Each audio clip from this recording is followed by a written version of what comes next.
Hello world, this is Random Fix, and today I'm going to be showing you how to check the fuel pressure on your vehicle. And these are pretty cool. They come in kits like this with different kinds of attachments, and this is an old kit I've had for quite a while.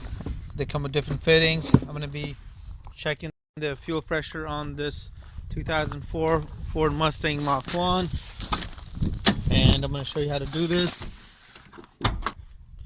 So every vehicle is going to be a little different, but on this Mustang, you can actually look right here.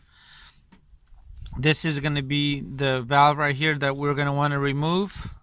And it's almost like a bicycle valve cap right here. It comes off. And underneath is the valve. That's going to allow us to actually plug in to here and get the fuel pressure. You can normally locate this.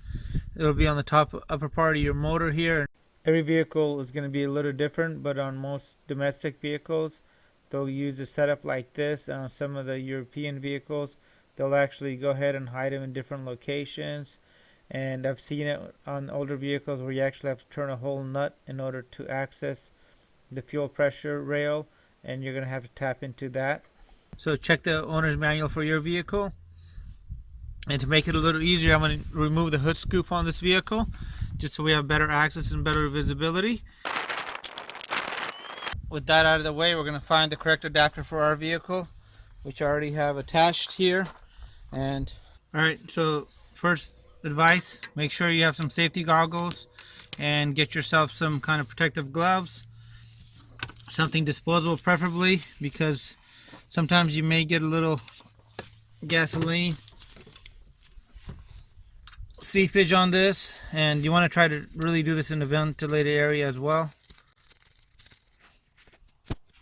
Alright, so a couple of things. I got this connected here. You want to make sure if you're using any kind of extensions or couplers that these are nice and tight. If they're not, they're going to give you false readings, and you're not going to like what happens when you try to open it up. It's going to splash all over your face. And alright, with the fuel line hooked up, we have a little bit of pressure here, and you want to be above 30 when the vehicle is on and below 40, and you don't want to see major spikes into the 50s and 60s.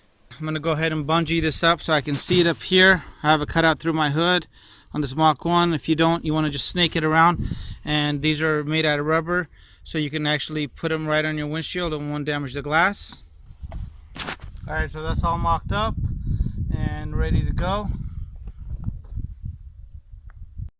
And now I'm going to go ahead and go inside the vehicle and get this started. A couple of things I wanted to point out to you guys really quick. So this is your fuel rail that comes in right here. And there's two hoses that run from the front to the back of the vehicle. One brings fuel in, and one takes fuel back out. So this is a continuously running fuel pump on here. So it's working at 100% capacity all the time. And there's going to be a couple of things. If your fuel pressure is leaking when the car is not on, that means you got a little valve in the back that's actually supposed to keep the pressure there. That's broken. So your fuel pressure should be dropping to 0 when you turn the vehicle off. At the same time, your fuel pressure shouldn't be 70 or 60. And there's a device on every vehicle. It's called a fuel pressure regulator. And what it does is basically regulates the fuel pressure. So on this Mustang, it's going to be right over here. It's going to be somewhere near your fuel rail. And there it is. And this is something you want to kind of keep your eye on. You should not be seeing any kind of gasoline coming out of here, and this should not be wet inside here as well. So we'll come and see this once the car is actually running. So let's go inside and get the car started. Alright, so we're in the car. We're going to go ahead and start it up, and as you can see, I got less than 10 pounds of pressure currently. And instantly I'm jumping up to the 30s. It's fluctuating right around there, and you want to let this run for a couple of minutes and seeing what happens with it. So here we are. I actually have a throttle right here that I can actually take advantage of, so I can show you guys what to look for. As I increase the gas, you shouldn't see that fuel pressure dropping too low. The 30s is okay.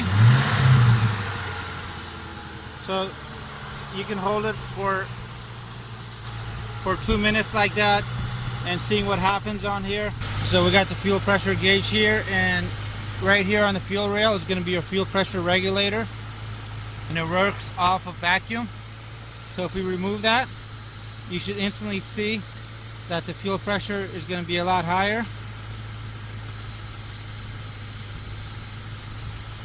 And you shouldn't see any kind of gas or smell any gas fumes on the nipple here, or also the tube as well. So that's working as designed. And if you have access to a vacuum gauge like this, you can actually see the vacuum on the motor. We go from 0 to almost about 22 psi instantly, and the vacuum is going to be strongest at idle. So when I give it gas, you're going to see that number go lower.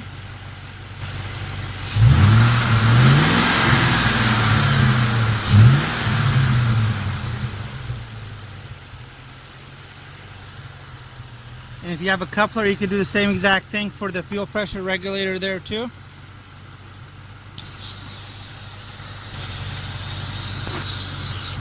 Alright, so if we go ahead and seal that off, we got the fuel pressure here, and if we notice when we use the vacuum gun here, and we increase the vacuum on the diaphragm on the fuel pressure regulator, you're going to go ahead and see a decrease in the fuel pressure, just like that. And that's what you want to see happen. So that diaphragm there is not ruptured, and that's something you want to definitely keep an eye out for.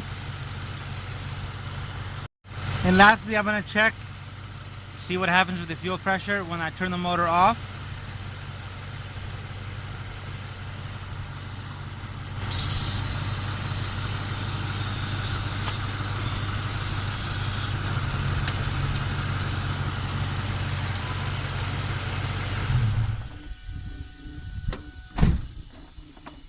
Alright, so with the motor turned off, we're going to be sitting at about 35 pounds of pressure in the fuel system. So I'll come back to this video in about 5 minutes and let you know what happened. Alright, it's been 5 minutes and my pressure on the vehicle is still going to be right at 2930 on here. So it's acceptable for the vehicle. This has 138,000 miles on it. I'm really happy with it.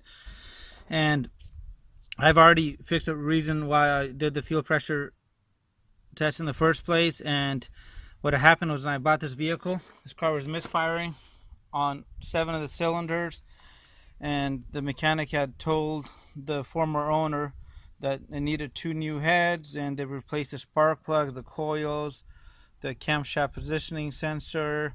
They had done so many different things on it, and they couldn't figure out what it was. When I got it, I noticed that the cylinder that wasn't misfiring was this rear one back here. I instantly kind of had an idea, and I didn't want to even do a compression test because I was pretty sure I knew what it was on here, because you normally don't have 2 heads that go bad at the same time. And here's what it was, guys. The fuel filter on this vehicle was a little clogged up. It was causing all these misfires, and the vehicle started up on here. So I went ahead and changed this out, and I've driven the vehicle for about 300 miles, and I no longer have any misfires. Everything is ready except for the evap, and the evap doesn't have anything to do with the misfires on this car. So that was pretty cool and useful. So I really hope this video did help you guys out, and please leave your comments and your questions below. And if this is your first time visiting the channel, please consider subscribing for more money and time saving tips just like this. And I'll have a link to any of the products that I used in the video to make it a little easier for you to find. Let me know if you guys have any comments. Hit the subscribe button, and I really appreciate your continued support.